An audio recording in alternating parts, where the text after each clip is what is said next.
Cette méditation quotidienne vous est présentée par le Centre Le Pèlerin, spécialisé en accompagnement psycho-spirituel. lepèlerin.org.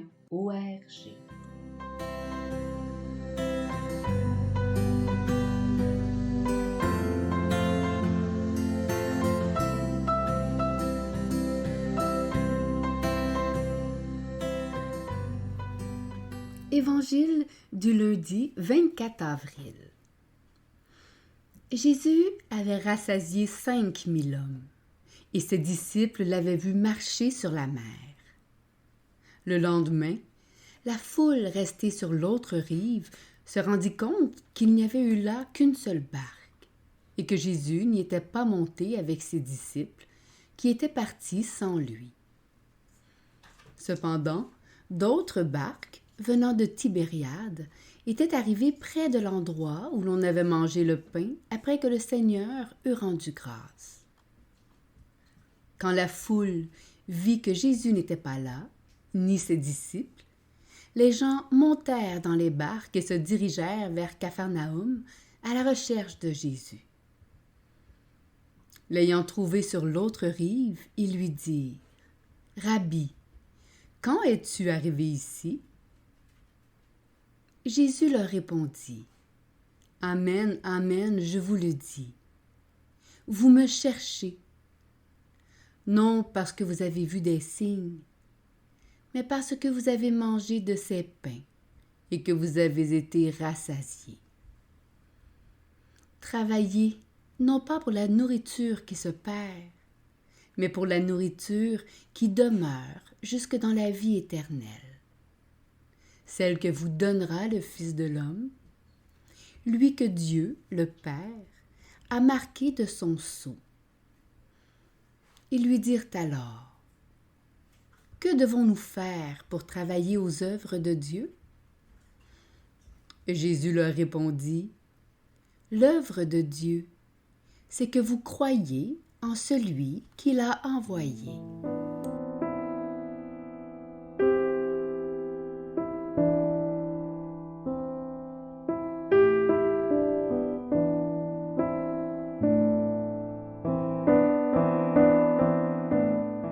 Méditation. Après avoir nourri une grande foule, Jésus rejoint ses disciples qui allaient vers Capharnaüm et marche sur la mer. Mise en alerte par une distribution gratuite de nourriture, la foule se rend compte du déplacement étrange de Jésus. Que s'est-il passé? La foule mène l'enquête. Serait-il possible de tirer profit d'un autre miracle? Il ne faut pas rater l'occasion. Ces gens sont affairés sans rien faire. Ils se démènent, courent d'un endroit à l'autre pour ne pas travailler. L'histoire du salut est pleine de malentendus. Dieu parle à des hommes qui restent sourds. Devant les grâces offertes par Dieu, nous sommes comme cette foule, pour laquelle le pain offert n'est qu'une nourriture facile qui ne fait pas signe. Ils ne se mettent pas en route avec l'aide d'un signe qui les mènera plus loin. Ce qui est reçu gratuitement dans la grâce n'est pas travaillé. Pourtant, le chrétien est appelé à travailler activement ce qui est reçu gratuitement dans la grâce. Qu'est-ce que travailler? Travailler est indispensable pour gagner l'argent nécessaire à notre subsistance. Mais travaille-t-on pour l'argent? Si tel était le cas, pour beaucoup, l'argent serait plutôt une raison de ne pas travailler. En regardant leurs feuilles de paie, les gens savent qu'ils travaillent pour des raisons plus grandes que l'argent. Qu'est-ce que travailler, sinon offrir ses forces, son temps, ses muscles pour obtenir un résultat qui sera donné aux autres?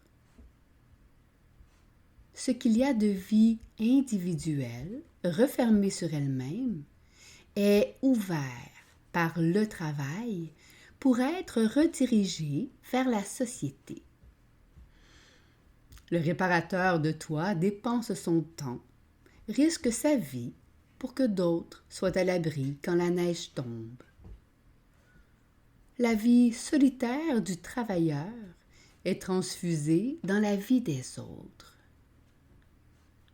S'accomplit alors, dans le travail, cette vérité du don. Si le grain de blé qui est tombé en terre ne meurt, il reste seul.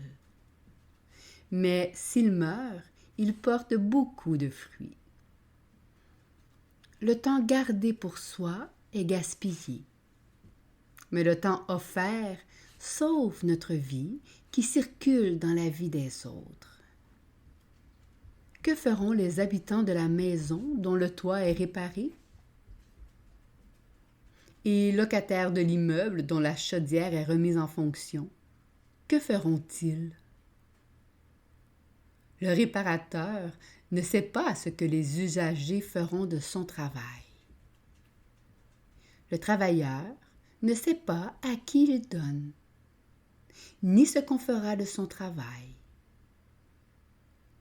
Dans le travail le plus ordinaire, une vie se reçoit et se donne.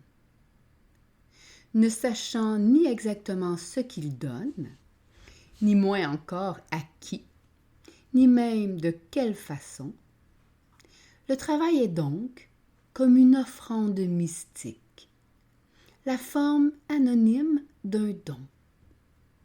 Il est même le seul véritable don, puisqu'il est la seule manière de se donner tout entier en s'effaçant dans ce qu'on donne. Citation de Nicolas Grimaldi. Comme l'écrit saint Paul, travailler pour les hommes selon l'esprit, c'est travailler pour le Seigneur.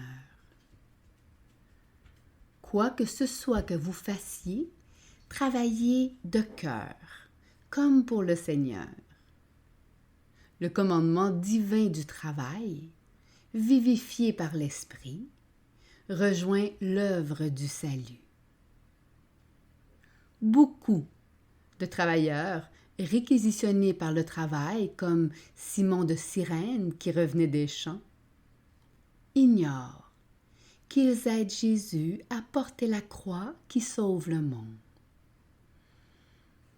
Dans la foi, celui qui travaille pour la nourriture qui passe dans le corps et se brûle en une journée, sait qu'il travaille également pour la nourriture qui demeure jusque dans la vie éternelle.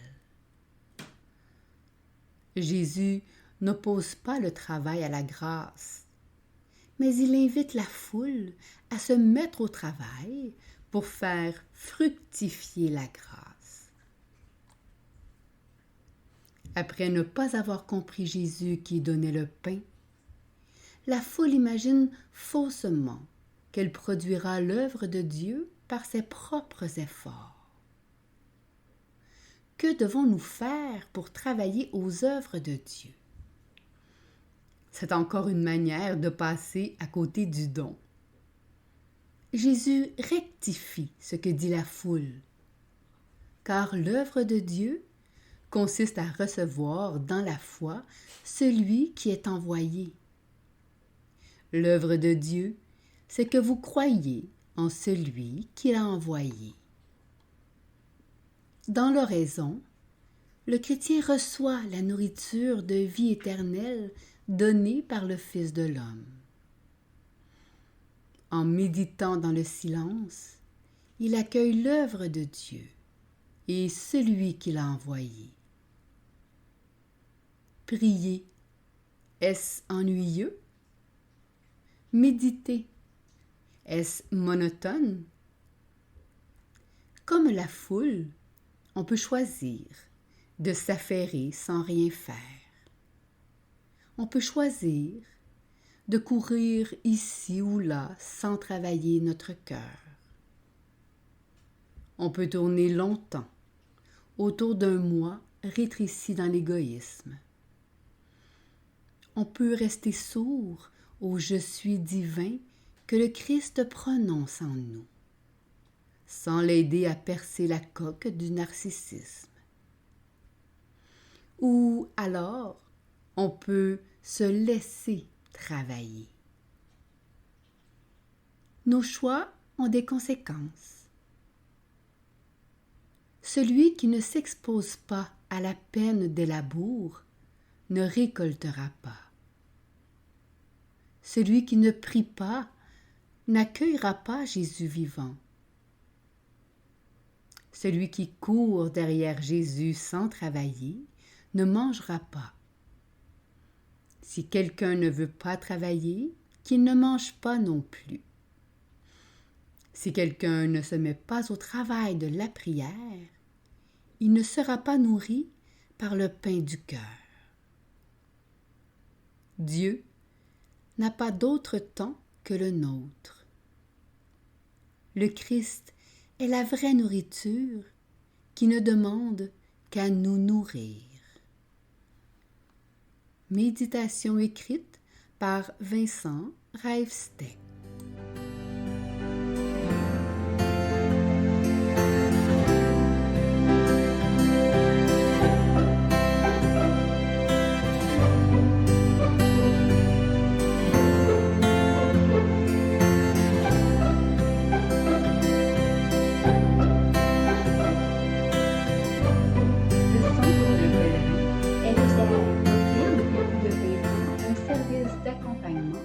Ainsi qu'un certificat universitaire en accompagnement spirituel. Tous nos services sont offerts en ligne. Nous sommes situés à Montréal, au pied de l'Oratoire Saint-Joseph. Le pèlerin, le savoir intérieur qui transforme la vie. lepèlerin.org. Page Facebook, Centre Le Pèlerin.